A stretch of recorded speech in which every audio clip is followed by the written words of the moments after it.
बिहार के 6 जिलों में स्तनपान कराने वाली लगभग 40 महिलाओं को माताओं पर एक रिसर्च किया गया कि उनके दूध में क्या यूरेनियम पाया जाता है क्या, या उनके दूध में क्या क्वालिटीज हैं, या उनके दूध में क्या कमियां हैं। तो उनमें पाया गया कि लगभग सभी नमूनों में, जितना दूध का नमूना एकत्रित किया गया था, उन सभी सभी में यूरेनियम पाया गया। यूरेनियम 38, 238, 238। तो ये एक खतरनाक सिंबल था कि जो नवजात शिशु है वो बहुत कोमल होता है, और उसके शरीर में जब ये यूरेनियम जाएगा तो एक खतरे की घंटी है, उसे संभावित खतरा नुकसान होगा। हालांकि जनरली बड़े आदमी में तो ये नुकसान नहीं होता, लेकिन छोटा बच्चा चूंकि सेंसिटिव होता है, उसमें सर्जन तंत्र उतना ज़्यादा एक्टिव नहीं होता। वो शरीर में एब्जॉर्ब कर लेता है जहर को भी। और यूरेनियम का जो जहर है वो तत्कालिक तुरंत इफेक्ट नहीं करता, धीरे धीरे मारता है। वो दिमाग को डैमेज करता है। शिशु चूंकि बढ़ने वाला होता है, वो अपना डेवलपमेंट करेगा। तो उनके जो किडनी है और स्नायु तंत्र है, स्नायु मतलब क्या कि जैसे हम लोग चलते हैं, खड़े होते हैं, या शरीर का जो सेंस होता है, सोचने समझने की क्षमता, इस इन सारी चीज़ों में गिरावट आएगी। हो सकता है कुछ चलने फिरने में असमर्थ हो, अपंग हो जाएं, और कुछ दिमागी रूप से उतने सोचने समझने की क्षमता खो दें, और किडनी को भी आगे चलकर धीरे धीरे ये नुकसान करता है यूरेनियम। तो सरकार ने ये देखा, तो वो 6 जिले कौन कौन से थे? भोजपुर, समस्तीपुर, खगड़िया, कटिहार और नालंदा और बेगूसराय। और इन इन जिलों में जो है कि रिसर्च किया गया, और इन तमाम जिलों में पाया गया कि माँ के दूध में यूरेनियम है। और ख़ास करके कटिहार और खगड़िया में ये ज़्यादा पाया गया। 5 माइक्रोग्राम पर लीटर जो मिल्क है, दूध, माँ के दूध में, ये सबसे ज़्यादा कटिहार में पाया गया। औसत रूप से सबसे ज़्यादा खगड़िया में पाया गया। कटिहार में तो बस एक ही मामला मिला जिसमें 5 माइक्रोग्राम पर लीटर की कैपेसिटी में दूध में यूरेनियम मौजूद था। तो सबसे ज़्यादा खतरनाक स्थिति कटिहार में थी, लेकिन एक ही मिला वो। लेकिन ज़्यादातर मामला खगड़िया क्षेत्र में मिला। तो इसका कारण क्या है? क्योंकि यहाँ यूरेनियम ज़्यादा मिला। यूरेनियम है क्या और कहाँ पाया जाता है? यूरेनियम ऐसा भारी धातु है जिसका प्रयोग अक्सर परमाणु बम बनाने में किया जाता है और अन्य चीज़ों में। ये प्राकृतिक रूप से भी मिलता है, लेकिन ये, जैसे कि हम लोग डीएपी देते हैं, फास्फेट से बना हुआ जो भी खाद है, फास्फेट एक, जो डीएपी और फास्फेट जो है वो एक पत्थर से बनाया जाता है। पत्थर को चूड़ करके उस पत्थर में यूरेनियम पाया जाता है, फास्फेट पत्थर में यूरेनियम पाया जाता है। और उसी यूरेनियम को जब हम खाद के रूप में खेतों में डालते हैं, तो वो पानी के थ्रू घुल के अंदर चला जाता है, जमीन के अंदर। और वो फास्फेट में पहले से यूरेनियम मिला होता है, और वो भी, क्योंकि खगड़िया जो है बहुत बाढ़ग्रस्त इलाका है। खगड़िया, हम सभी जानते हैं कि खगड़िया बाढ़ग्रस्त इलाका है। उन इलाकों में हर साल भारी मात्रा में बाढ़ आती है, और बाढ़ के साथ जो पानी है, खेतों को होते हुए हर जगह से उस जगह, उस इलाके में फ्लड के रूप में फैल जाता है। तो वो पानी हर खेत से गुजरता है, क्योंकि हर खेत में आजकल खाद डाला जाता है, हर तरह के खाद जो रासायनिक उर्वरक हैं, केमिकल युक्त। तो उन खाद में जो फास्फेट है वो जाकर उस पानी में घुल जाता है, और वही पानी धीरे धीरे जब सूखता है तो वो भूमिगत जल के रूप में धरती के अंदर समा जाता है। वो पानी जब बाढ़ खत्म होती है तो, लेकिन वहाँ के जो निवासी हैं वो उस पानी को पीते हैं, और उस पानी को पीने के बाद वहाँ की माताओं में, उनके दूध में यूरेनियम पाया जाने लगा। दूध में 5 माइक्रोग्राम तक पहुंच गया। लेकिन वहाँ के जो पानी है, पानी का जो सैंपल लिया गया, लगभग 30 माइक्रोग्राम पर लीटर ये है। तो ये एक अच्छी स्थिति नहीं मानी जाती है पानी की क्वालिटी में।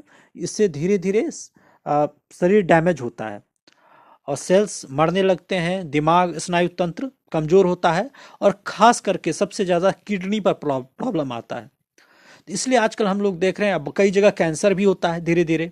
क्योंकि जब सिस्टम गड़बड़ाएगा तो शरीर में रोग होंगे ही।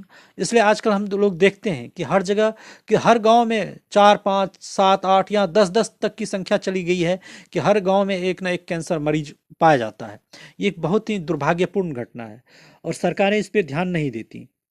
सरकारें सिर्फ मुनाफा कमाती हैं और कंपनियों के कहने पर कुछ भी कर देती हैं। जो खाद बीज वाली कंपनियां हैं वो सरकारों को पैसा देती हैं, इसलिए खाद को प्रमोट किया जा रहा है। सबसे बेहतर तो यही है कि खेतों में जैविक खाद का उपयोग किया जाए, गोबर खाद का उपयोग किया जाए। ये इसमें फास्फेट नहीं रहता और जितने भी केमिकल्स नहीं रहते, तो ये चीज़ें ठीक हैं। अभी जैसे अरावली है, अरावली से सीमेंट इंडस्ट्री को फ़ायदा हो रहा है, तो इसलिए अरावली जैसे ऐतिहासिक पर्वत को काटने के लिए ये लोग लाइसेंस दे दिया गया। तो इसलिए कहा जाता है कि सरकार आप पर ध्यान नहीं देगी जब तक आपका नुकसान ना हो जाए। इसलिए जनता को, पब्लिक को खुद ही ध्यान देना होगा। जिन माताओं के द्वारा जो बच्चे दूध पी रहे थे, तो लगभग 70% बच्चों में, उनमें जब चेक किया गया तो उनमें HQ कोई पैमाना है एक, जिसको बोलते हैं हाजर्ड क्वेटेंट। तो हाजर्ड क्वेटेंट एक पैमाना है जो कि उस इफेक्ट को दिखाता है कि यूरेनियम से क्या हानि हुआ उसमें। तो उसमें HQ1 पाया गया। तो इसका मतलब होता है कि ये बच्चे जब बड़े होंगे धीरे धीरे, तो इनमें ये समस्या आएंगी ही। क्या समस्या आएंगी? वो दिमाग से विकसित नहीं हो पाएगा उतना, और उसके स्नायु तंत्र कमज़ोर होंगे और उसमें किडनी की समस्या आएगी। तो इससे साफ पता चलता है कि ये यूरेनियम युक्त पानी कितना घटिया है। यूरेनियम जो है वो धरती के अंदर भी पाया जाता है, चट्टान में, प्राकृतिक रूप से। तो जैसे हम लोग चापाकल चलाते हैं, तो चापाकल के हैंडपम्प यदि बहुत गहरे अंदर तक गया और ज़्यादा पानी निकालने लगा, तो वहाँ से सोर्स से ज़्यादा पानी निकलेगा, तो धीरे धीरे वहाँ पर वो यूरेनियम भी उसके साथ आएगा, ऐसा माना जाता है। नाइट्रेट और फ्लोराइड, ये चीज़ें जो हैं कि पानी में साबुन की तरह काम करती हैं।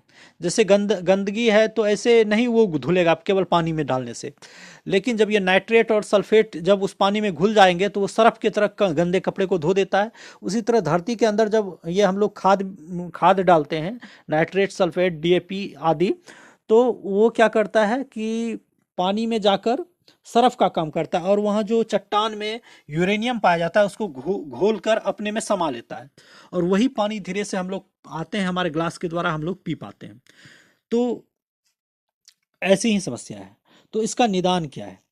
तो इसका निदान हमारे ख्याल से कि जो भी गर्भवती महिलाएं हैं, माताएं हैं, उन्हें वो जो पानी पीती हैं उनके पानी वो जिस चापाकल से पिया जाता है उस चापाकल को चेक अवश्य करना चाहिए कि उसमें यूरेनियम पाया जाता है कि नहीं।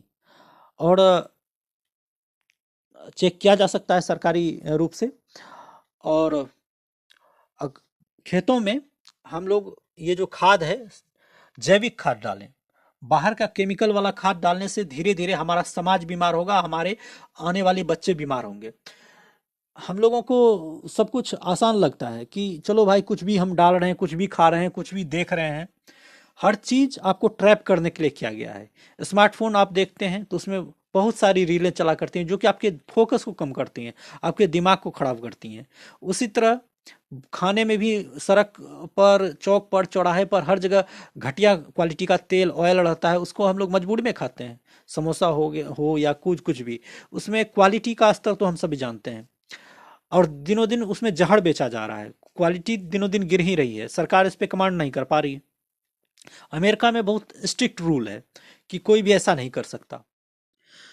भारत के लगभग 18 राज्यों में से 150 जिलों में जो यूरेनियम की मात्रा है वो बढ़ी हुई है। WHO ने 30 माइक्रोग्राम पर लीटर ये पैमाना बताया है, तो इसके करीब है या इससे भी ऊपर कई जिलों में है। तो हम देख सकते हैं कि इसका कितना खतरनाक प्रभाव पड़ने वाला है। अब जो ये इससे जो हमने बताया कि हानि और भी हानि है, जैसे IQ लेवल का, दिमाग कम हो जाएगा तो IQ लेवल कम हो जाएगा। आजकल बच्चों के स्मार्टनेस और टैलेंट की का माप कैसे किया जाता है? IQ लेवल से, और ये IQ लेवल ही कमज़ोर हो जाएगा। मतलब किडनी खराब हो जाएगा और हड्डियों में भी प्रॉब्लम आएगा। तो इन चीज़ों से सीरियसली सभी आम लोगों को बचना चाहिए। और आप लोग खुद ही आपस में देखिए कि आपके गांव में किन लोगों को ये सारी किडनी के की बीमारियों से किनका डेथ हुआ, और कैंसर की बीमारियों से किनका डेथ हुआ, और प्राकृतिक वजहों से जिनकी डेथ हुई, जैसे किडनी फेल्योर, कैंसर, ये हार्ट जो लाइन है। तो वो आप जरूर कमेंट करें कि आपके गांव में कितने लोग इन बीमारियों से मरे, ताकि पता चल सके कि हम लोगों का समाज क्यों नहीं जग रहा। केवल ख्याली पुलाव पुलाव में रहने से कुछ नहीं होगा, हमें अपने जनप्रतिनिधियों से कहना होगा, इनको एक मुद्दा बनाना होगा। हमने बार बार कहा है कि स्वच्छ पर्यावरण और स्वच्छ जल, जमीन, जंगल, ये होना कितना जरूरी है। बड़े लोगों को कोई मतलब नहीं है, वो जंगल काट देंगे, वो आपके पानी को गंदा कर देंगे और खुद प्यूरीफायर लगाकर रहेंगे। तो ये चीज़ें हमें अब सामाजिक रूप से जागरूक होना होगा, एक सही व्यवस्था बनानी होगी। धन्यवाद।